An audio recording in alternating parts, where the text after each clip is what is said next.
motion ici qui n'appartient à aucun camp, mais à tous ceux qui veulent redonner sens à la démocratie et à l'action publique en ces temps, nous le savons et nous en avons assez discuté hier, assez incertains.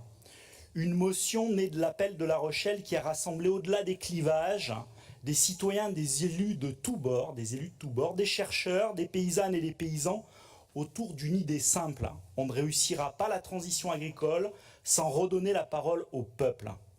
Nous vivons une crise institutionnelle profonde.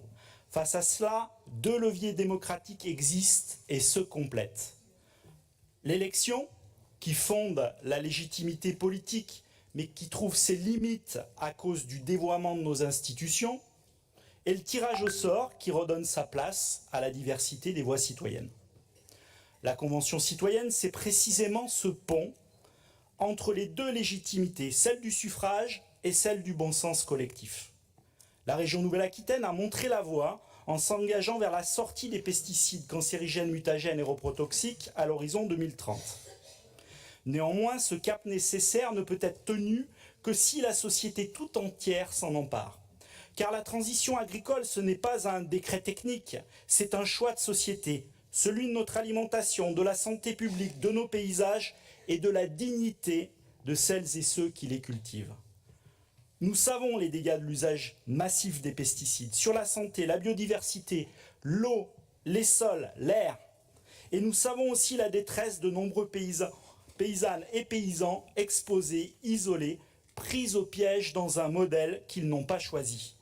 Et c'est pourquoi cette motion insiste sur une ligne particulièrement claire, ne pas accuser mais accompagner. Et je répète le chiffre que j'ai donné hier parce qu'il est extrêmement important, 88% des agriculteurs se déclarent prêts à engager ou accélérer la transition agricole.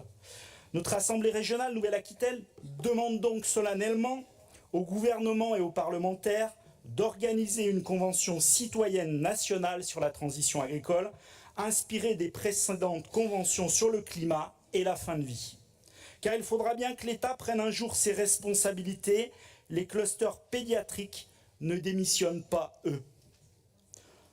Un espace où les citoyens finalement tirés au sort, où on retrouverait des paysannes et des paysans, des scientifiques, des associations, des élus, pourront délibérer, proposer et construire ensemble une trajectoire agricole juste, crédible et vraiment soutenable.